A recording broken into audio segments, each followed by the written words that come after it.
एक बार प्रेम से बोलिए बागेश्वर धाम की। दोस्तों, बागेश्वर धाम सरकार जी इन दिनों कुछ ज्यादा ही चर्चाओं में है और YouTube, फेसबुक समेत कई सोशल मीडिया प्लेटफॉर्म्स पर ये छाए हुए हैं क्योंकि इनके अंदर जो खासियत है वो किसी चमत्कार से कम नहीं है। कई लोग तो इन्हें साक्षात भगवान मान रहे हैं क्योंकि ये लोगों के झूठ का पर्दाफाश करने से लेकर भूतों को भगाने तक ये सभी काम चुटकियों में कर देते हैं। और अब तो मनोज तिवारी से लेकर अमिताभ बच्चन और यहाँ तक कि मोदी जी भी इनके फैन है। कहा तो यहाँ तक जाता है कि बागेश्वर सरकार का एक अदृश्य सेनापति है जो भूतों को भगाने में इनकी मदद करता है। तो क्या है बागेश्वर सरकार की असल सच्चाई, आइए जानते हैं इस वीडियो में। दोस्तों, यूं तो हमारे देश में कई बाबा आए और कई सारे लोगों ने उनके आश्रम में माथे टेके, यहाँ तक कि बड़े बड़े फिल्मी सितारों ने भी इनके दरबार में अपनी हाजिरी लगाई। लेकिन इस समय जो प्रसिद्धि बागेश्वर महाराज जी को मिल रही है वो आज तक किसी को नहीं मिली है। लंबे लंबे बालों वाले, माथे पर चंदन और अक्सर सर पर पगड़ी बांधे नजर आने वाले बागेश्वर धाम सरकार जी की बात ही कुछ और है। और इस चीज का सबसे बड़ा सबूत बड़े बड़े फिल्मी सितारों का इनके दरबार में आके इनके प्रवचन और गीत सुनना है। फिर चाहे मोदी सरकार के सबसे दिग्गज नेता मनोज तिवारी हो या फिर साउथ इंडियन फिल्म इंडस्ट्री के सुपरस्टार सुमन तलवार, जिन्होंने बागेश्वर धाम आकर बाबा के नाम पर ठुमके भी लगाए और हाथ जोड़कर नमस्कार भी किया। अभी हाल ही में सदी के महानायक अमिताभ बच्चन जी की एक वीडियो बहुत ज्यादा वायरल हो रही है जिसमें वो बैठकर बाबा के कीर्तन का आनंद ले रहे हैं। लेकिन दोस्तों, ये एक रात का चमत्कार नहीं है बल्कि इसके पीछे एक ऐसे बच्चे की कहानी छुपी हुई है जिसके संघर्ष के बारे में जानकर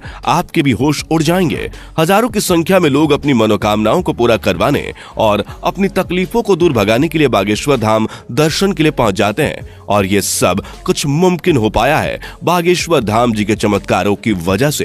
कहा जाता है कि स्वयं हनुमान जी की कृपा बागेश्वर बाबा के ऊपर बनी हुई है और उन्हीं की असीम शक्तियां हैं जिनकी सहायता से बागेश्वर धाम सरकार किसी के भी मन की बात को जान लेते हैं और उसके बताने से पहले ही कागज पर उसकी समस्याएं लिख देते हैं, जिसके कई सारे प्रमाण आपने इनके वायरल वीडियोस में देखे ही होंगे। स्टेज पर आकर जब कोई अपनी परेशानी बताता है तो बागेश्वर महाराज उसे पहले से ही लिखे हुए पर्चे को पढ़ने के लिए कहते हैं, जिसे देखकर भक्तगण पूरी तरह से आश्चर्यचकित रह जाते हैं क्योंकि उन्होंने अभी तक अपनी दुखों को और परेशानी को बाबा को बताया भी नहीं था। उससे पहले ही उनके बारे में बाबा पर्चे पर लिख चुके थे, जिसके बाद बाबा सभी के सामने परेशानियों का हल बताते हैं और भक्तों को ये विश्वास दिलाते हैं कि उनकी परेशानियां दूर हो जाएंगी। लेकिन दोस्तों, आपको बता दें कि बागेश्वर धाम काफी सख्त मिजाज के भी हैं क्योंकि अगर कोई इनके सामने झूठ बोलता है या फिर गलत नीयत के साथ अपनी इच्छाएं लेकर पहुंचता है तो ये उसकी पोल खोलने में भी कोई कसर नहीं छोड़ते।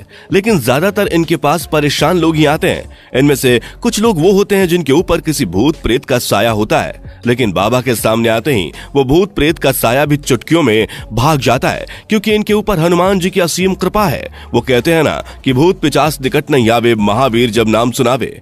दोस्तों, हनुमान जी के परम भक्त बागेश्वर सरकार जी का असली नाम पंडित धीरेन्द्र कृष्ण शास्त्री है, लेकिन लोग इन्हें बागेश्वर धाम महाराज और बागेश्वर सरकार के नाम से जानते हैं। पंडित धीरेन्द्र कृष्ण शास्त्री जी का जन्म 4 जुलाई 1996 को मध्य प्रदेश के छतरपुर जिले के छोटे से गांव गढ़ा में हुआ था। ये एक बहुत ही गरीब पंडित परिवार से ताल्लुक रखते हैं। बागेश्वर सरकार ने अपने एक इंटरव्यू के दौरान बताया था कि जब वो मात्र 9 साल के थे तब उनका मन बालाजी महाराज की सेवा में लग गया था। इन्हें हनुमान जी की भक्ति और उनके प्रेम के सिवा कुछ भी नजर नहीं आता था।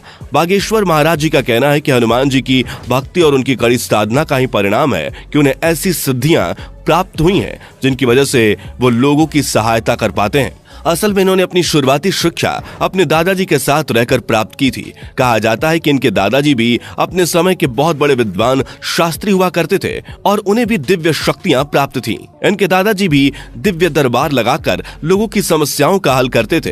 तभी से इन्होंने अपने दादाजी को अपना गुरु मान लिया और उनसे ही सारी चीजें सीखने लगे। दादाजी के साथ रहकर इन्होंने रामायण, महाभारत और गीता जैसे धार्मिक ग्रंथों का अध्ययन किया। लेकिन अगर इनकी प्रारंभिक शिक्षा की बात की जाए तो बागेश्वर सरकार ने अपने गांव से ही 8वीं तक पढ़ाई की और फिर उसके बाद अपनी आगे की पढ़ाई पूरी करने के लिए वो गांव से करीब 6 किलोमीटर दूर जाया करते थे क्योंकि गांव में हाई स्कूल नहीं था। इसी तरह इन्होंने 12वीं की परीक्षा दी और 12वीं पास करने के बाद इन्होंने बैचलर ऑफ आर्ट्स में अपना ग्रेजुएशन भी पूरा किया। यानी कि हनुमान जी की असीम कृपा के साथ साथ बागेश्वर सरकार के पास डिग्रियां भी हैं। बता दें कि अपने ग्रेजुएशन के दिनों से ही धीरेन्द्र कृष्ण अपने दादाजी की तरह बालाजी महाराज की सेवा करने लग गए थे। इनके घर के पास बालाजी यानी कि हनुमान जी का एक प्राचीन मंदिर भी है, जहां पहले इनके दादाजी दरबार लगाया करते थे, लेकिन उनकी मृत्यु के बाद दरबार कई सालों तक खाली रहने लगा। लेकिन धीरेन्द्र कृष्ण शास्त्री ने हनुमान जी की सेवा करनी नहीं छोड़ी और वो लगातार बालाजी के नाम का ध्यान करने लगे। लंबे समय तक ध्यान में लीन रहने के बाद इनके ऊपर बालाजी और उनके स्वर्गीय दादाजी ने अपनी कृपा दिखाई और अचानक से ही उन्हें असीम शक्तियों का एहसास होने लगा। उन्हें महसूस हो रहा था कि वो लोगों के मन की बातों को समझ सकते हैं, वे क्या चाहते हैं, उनके दिमाग में क्या चल रहा है। ये सारी बातें वे बिना कुछ कहे ही समझ जाते थे और उनका निवारण भी बताते थे। अपनी इन शक्तियों का इस्तेमाल करके इन्होंने लोगों के कष्टों को दूर करना शुरू कर दिया।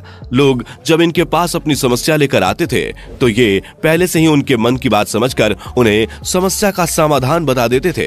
धीरे धीरे धीरेन्द्र शास्त्री जी को ये समझ में आ गया कि उनके अंदर उनके दादाजी की ही तरह दिव्य शक्तियां मौजूद हैं। तब जाकर उन्होंने अपना दरबार लगाना शुरू किया और यहीं से धीरेन्द्र कृष्णा शास्त्री बागेश्वर धाम सरकार के नाम से फेमस होने लगे। मंगलवार और शनिवार को अपना धाम लगाकर ये भक्तों के दुख तकलीफों का निवारण करते हैं। जिनकी अर्जी लगती है उन्हें बागेश्वर धाम अपने पास बुलाते हैं और उसकी समस्या को उसके बिना कुछ बोले ही सवाल और सवालों का हल एक पर्चे में लिख देते हैं, जिससे लोगों का विश्वास बागेश्वर धाम पर और भी ज्यादा बढ़ने लगा है। आप ये जानकर हैरान रह जाएंगे कि बागेश्वर धाम सरकार ने केवल भारत में ही नहीं बल्कि पूरी दुनिया में अपने दरबार लगाए हैं और लाखों की भीड़ इकट्ठा करके उनके दुखों का निवारण किया है। कुछ लोग तो इन्हें साक्षात भगवान का दर्जा देते हैं। हालांकि कुछ महिलाएं ऐसी भी हैं जो बागेश्वर धाम सरकार की खूबसूरती को देखकर उनके ऊपर अपना दिल हार बैठती हैं और उनकी बातें सुनने और उन्हें एक नजर देखने के लिए उनके धाम पहुंच जाती हैं। लेकिन अपने सख्त मिजाज के लिए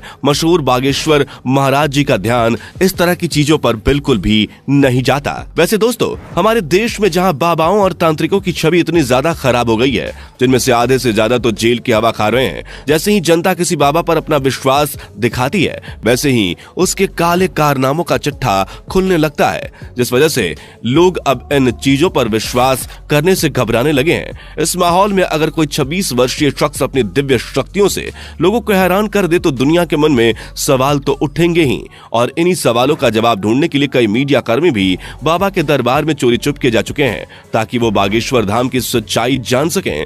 लेकिन इतने सारे स्टिंग ऑपरेशंस के बाद भी कोई जान नहीं पाया कि आखिर कैसे बागेश्वर महाराज लोगों के मन की बात जान लेते हैं, क्योंकि कई सारे जो नए लोग दरबार में आए होते हैं उनकी अर्जी लग जाती है और जब वो बाबा के सामने जाते हैं तो उनके मन की सारी बातें बाबा पहले से ही लिख चुके होते हैं। इस तरह की चीजें देखकर मीडिया कर्मियों के भी होश उड़ गए और वो लगातार बागेश्वर महाराज को लेकर जांच पड़ताल कर रहे हैं, लेकिन अभी तक उन्हें कोई भी ऐसी चीज प्राप्त नहीं हुई है जिसे लेकर वो बागेश्वर धाम सरकार के ऊपर किसी तरह का सवाल उठा सके या उन पर कोई आरोप लगा सके। शायद इसीलिए बड़े बड़े नेता और अभिनेता बागेश्वर धाम पर विश्वास करने लगे हैं। वैसे दोस्तों, इनके बारे में एक बात बहुत ज्यादा प्रचलित है, वो ये कि इनका एक सेनापति भी है जो किसी को दिखाई नहीं देता। वो सेनापति बागेश्वर धाम सरकार की रहस्यमयी तरीके से मदद करता है। हालांकि ये बात कितनी सच्ची है और कितनी झूठी ये तो कोई नहीं जानता, लेकिन बागेश्वर महाराज के भक्तों का मानना है कि बाबा के पास कोई ना कोई रहस्यमयी शक्ति जरूर है जिसकी सहायता से वे भूतों प्रेतों को डरा कर भगा देते हैं। और भक्तों का यह कहना है कि जिस किसी का भी भूत बाबा ने भगाया है उसे आज तक कोई परेशानी नहीं हुई है, तभी तो इनके दरबार में लाखों लोग आते हैं। तो दोस्तों, आज के लिए सिर्फ इतना ही। जाने से पहले वीडियो को लाइक शेयर जरूर करें और ऐसे ही और वीडियोस के लिए चैनल को सब्सक्राइब करके बेल नोटिफिकेशन को भी जरूर ऑन कर लें। धन्यवाद।